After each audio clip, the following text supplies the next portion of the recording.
Hi, I'm Dr. Kathryn Havens. I'm the director of the Women's Health Clinic here at the Milwaukee Zablocki VA.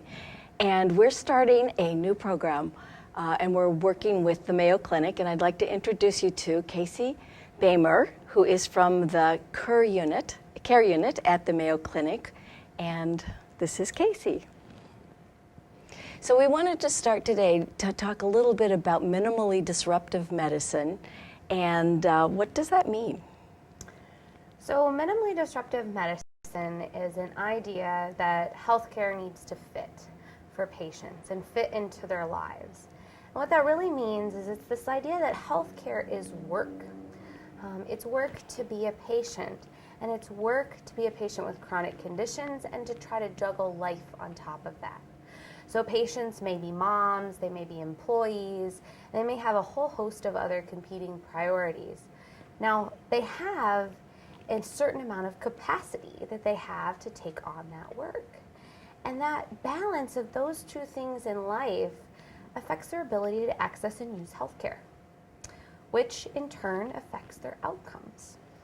And oftentimes in healthcare, we look at outcomes and think, wow, this person, their A1C has dropped or it's increased, and so we should do more. But more isn't always the right answer, and sometimes less is more. And if we add more, we give them too much work. So we need to take a careful look at what that workload that we're giving to patients is, make sure it's in line with their goals, their values, their preferences, and make sure we're respectful in acknowledging and taking care of the patient's capacity to take on that work we're asking them to do. Capacity, what does that mean exactly?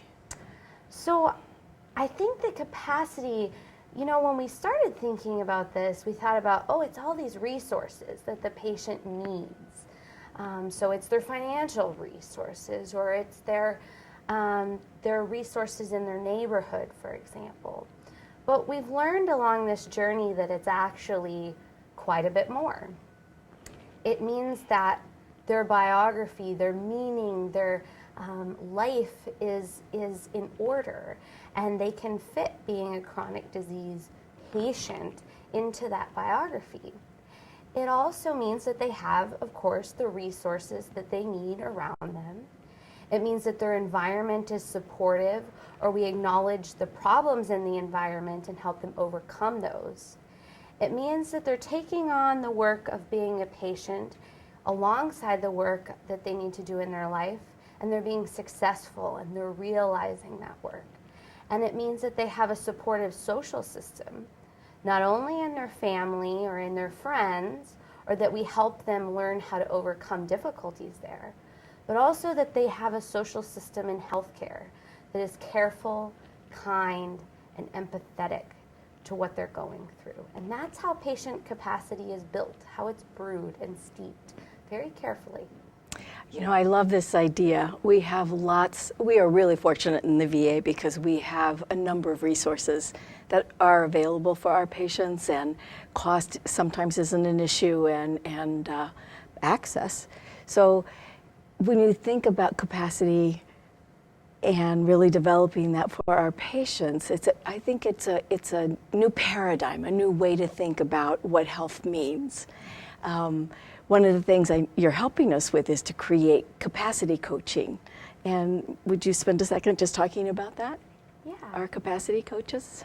Yeah. So I think the foundation of this work of understanding the patient's capacity and the work that they have to do starts with a discussion aid that our team has developed. And that discussion aid is called ICAN. And that takes a careful look at how healthcare and life interact. And so that's a starting point for conversation amongst clinicians and patients and their caregivers, as well as many other health professionals that work together on a team. Now, when you have those conversations with patients, it may identify some of those capacity points that you need to boost by adding resources, for example. But you may also realize that there's capacity that can be created. It's not simply a glass that is half full and we need to, fill it up some more, we actually can expand patient capacity. And that's really what that idea of coaching brings in. And so that takes a careful look. It borrows from the wellness coaching literature. However, traditional wellness coaching doesn't necessarily take on this model of multiple chronic conditions and treatment burden. So it marries that idea of minimally disruptive medicine with some principles from wellness coaching and looking at the patient's priorities and helping them step by step grow, expand, set up some experiments, and think about how they can build their capacity together with their healthcare team to accomplish both what they want to do with health and what they want to do in their lives. One of the reasons why this fits so well into our women's health care team is that we already have a PAC team.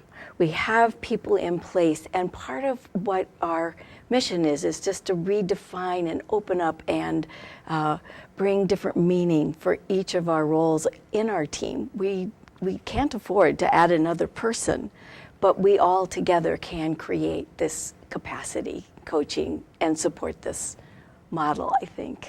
Absolutely. I think it's really important, that team model, because I think we have to come back to center around the patient and ask, not only is what we're asking feasible, but is that treatment plan that we've co-created with our patients in line with what they value doing and being in the world? And how can we create healthcare that is more like that? And as a team, you're right. There is not always going to be additional resources to add another person, but this is a real culture shift for the team as a whole, and it's also giving permission to a team member to serve as that capacity coach, whether it's a social worker, whether it's a care coordinator, whether it's a community health worker, or perhaps a traditionally trained wellness coach, to serve on the team in that role and have some power to say, this is what's going on with our patient. How can we come together around what the patient values and doing and being in the world? And what I love about the ICAN tool is that essentially it takes about 3 minutes to walk through with the patient and understand some of these issues. And I know that there aren't answers in the ICAN tool, but it opens up the discussion that many patients and many providers or other healthcare workers haven't had before. So. Absolutely.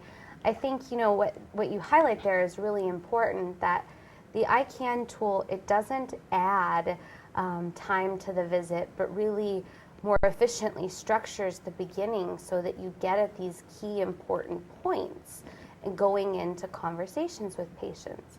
And we designed it using a user-centered design process in which we prototyped and put sample ICANs, many versions of them, into real busy clinical practice with real clinicians and real patients until we finally got it right, so that it was something that was useful and usable to everyone. And it's really helpful to center around the ideas that are brought forth in that conversation. And you can use that tool over and over again with different patients at different points, because life is a moving target. The things that you discover in that conversation will unfold longitudinally. So Kasey, I love that this is an opportunity for innovation where the Mayo Clinic and the VA are coordinating and working together to build this. So thank you so much for being present with us. Is there anything else you'd like to share? No, I think that's all, Kathryn. I hope that people take what you're doing here, what you're starting, as just a very small program throughout the VA, throughout other healthcare systems that see our work and say, that might be a really good idea to try. Because the way we're working now, we're missing the mark for our patients to be kind and careful in so many ways. And I hope your work inspires many others to try just the same thing. Thank you, as you've inspired us. Thanks.